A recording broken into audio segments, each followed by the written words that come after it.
Peace, y'all. This is Marcus Sunjata Brown, following up on my video series on Marcus Garvey. I do have to apologize for the amount of time that it took between videos, but I've been dealing with a number of subjective as well as political struggles over the past 6 weeks to 2 months, I would say, that have prevented me meeting some of my obligations in social media.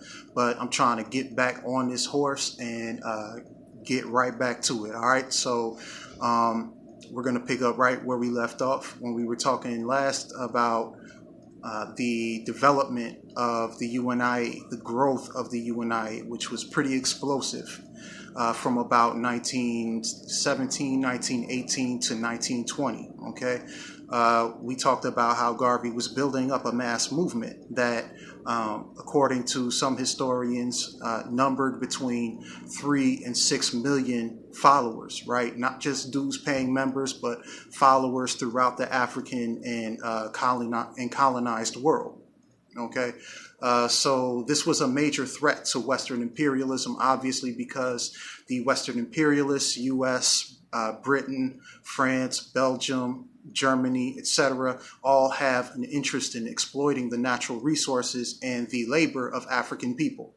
So the fact that Garvey had these many followers among the masses of African people and that they were pressing for the liberation and unification of the African continent under one government was a major threat. Okay, even if they weren't calling for an end to the capitalist system, the very objective demand for control over their own natural resources was a threat to Western imperialism. Okay, so this is the reason why the Bureau of Investigations, which was the progenitor of the modern FBI, and which made the career of the infamous J. Edgar Hoover, had a stake in taking down the UNIA. Okay, and they worked with a number of agents and traitors to the UNIA, to the Garvey movement, in order to bring this about. Okay, so one of the first, or really the first full-time agent, one of the agents, but the first full-time black agent hired by the Bureau of Investigations, James Wormley Jones, was hired specifically to provide information on and to try to dismantle the Universal Negro Improvement Association from within. In addition to this, there were also contradictions, struggles with other black organizations, such as the NAACP under W.E.B. Du Bois.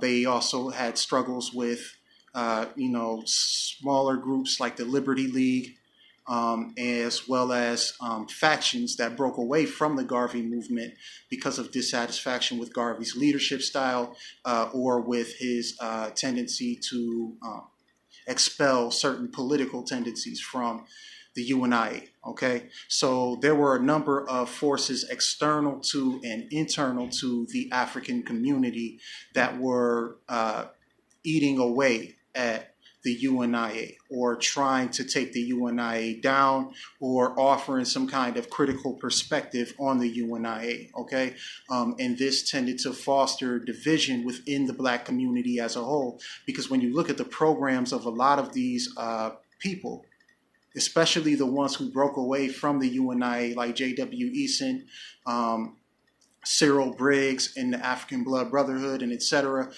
they weren't at counter purposes with the UNIA. Even the NAACP wasn't really at counter purposes with the UNIA. When you look at the demands that Du Bois had, for example, for Pan-Africanism, and you look at the program of the UNIA, there's virtually no difference between the two. Okay, so part of what made the UNIA so dangerous, apart from its demands, of course, is the mass following that it had.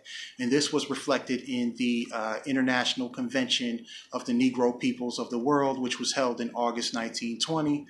Its opening session was actually held at Madison Square Garden in New York City, which had 25,000 attendees. So if this is a measure of the influence that Garvey had in the black community among the working class, which was the overwhelming majority of black people.